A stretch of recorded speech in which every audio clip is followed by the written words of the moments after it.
अस्सलाम वालेकुम रहमतुल्लाह। दोस्तों, welcome to Bilal Moin channel. अगर आप नए मेरे चैनल पर या आपने अभी तक सब्सक्राइब नहीं किया तो प्लीज़ सब्सक्राइब का बटन दबा दें और क्लिक कर दें बेल आइकन को भी, ताकि आपको ओमान की तमाम अपडेट्स मिलती रहें।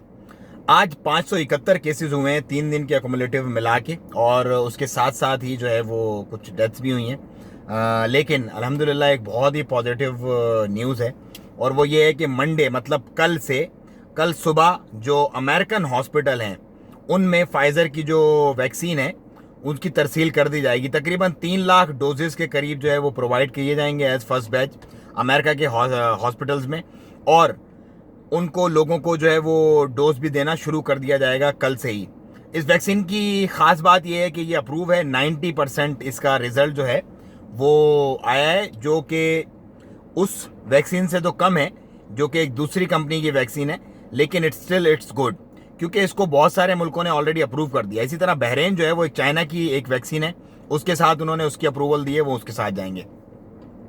अब अमेरिका में क्योंकि 2000 डेथ्स के हिसाब से पर डे का रेशियो चल रहा है पिछले कई दिनों से, और अमेरिका शायद वो वाहिद कंट्री है अभी तक जिसमें सबसे ज़्यादा मोर्टलिटी का रेशियो रहा है, मतलब पूरी दुनिया के तमाम लोगों में। उसमें खैर उनकी अपनी भी मसले मसाइल हैं, क्योंकि उन लोगों ने मास्क वगैरह नहीं पहने, एहतियात नहीं की, उन्होंने कहा हमारे राइट्स हैं, हम जो करें जो दिल करे, तो उसका बहरहाल उन्होंने खमियाजा भुगता है। लेकिन ओवरऑल इस वैक्सीन के आने से मार्केट पे एक बहुत अच्छा इंपैक्ट पड़ेगा।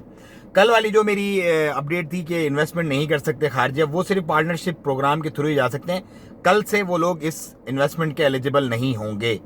उस पर मैंने कहा था कि कुछ मजीद अपडेट्स आनी है, वो मैं आपको अपडेट दूंगा।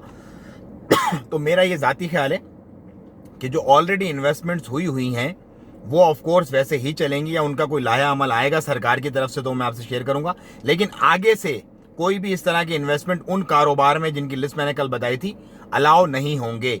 सो आप जो भी बिजनेस करना चाह रहे हैं, जो भी करना चाह रहे हैं ओमान में, प्लीज़ एक दफ़ा ज़रूर चेक करें, ताकि आपको बाद में किसी परेशानी का सामना ना करना पड़े। उसके बाद हेरिटेज और कल्चर की कुछ साइट्स जो हैं वो मिनिस्ट्री की तरफ से खोल दी गई हैं टूरिस्टों के लिए। सो टूरिस्ट जो है बहुत सारे म्यूजियम्स वगैरह और इस तरह की जो कल्चरल साइट्स थी वो बंद थी, अब वो उनको जा करके देख सकते हैं, वो भी ओपन कर दी गई हैं उनके लिए। उसके अलावा वीज़ाज़ वगैरह और टूरिस्ट वीज़ा वगैरह जो नॉर्मल जो चीज़ें हैं वो तमाम खुली हैं। टेस्ट जो है आपको पहले से करवा के आने की ज़रूरत नहीं है, अब एयरपोर्ट के ऊपर ही आपका टेस्ट होगा, और उसके बाद अगर आप 14 दिन का क्वारंटाइन करते हैं तो फाइन। अगर 7वें दिन आप क्वारंटाइन अपना ख़त्म करना चाहते हैं तो 7वें दिन आप जाके टेस्ट करवाएं। अगर वो पॉजिटिव नहीं आता, नेगेटिव आता है, तो आप अपना क्वारंटाइन ख़त्म कर सकते हैं 8वें दिन से, क्योंकि 8वें दिन मोस्ट प्रॉबेबली आपकी रिपोर्ट की रिजल्ट आ जाएगी। और उसके साथ ही साथ अगर आपको कोई परेशान करता है पाकिस्तान के, इंडिया के किसी भी एयरपोर्ट पे कि भाई हमको लाजमी कोरोना यहाँ से करवा के जाओ पहले, सो वो आप उसको दिखा दें, नोटिफिकेशन जो है CA का नोटिफिकेशन जो है वो दिखा दें उन्हें, ताकि वो आपको परेशान ना करें। सो ये थी आज की कुछ अपडेट्स ओमान को लेकर के। मैं लेता हूँ आपसे इजाज़त, दुआओं में याद रखिएगा। अस्सलाम वालेकुम।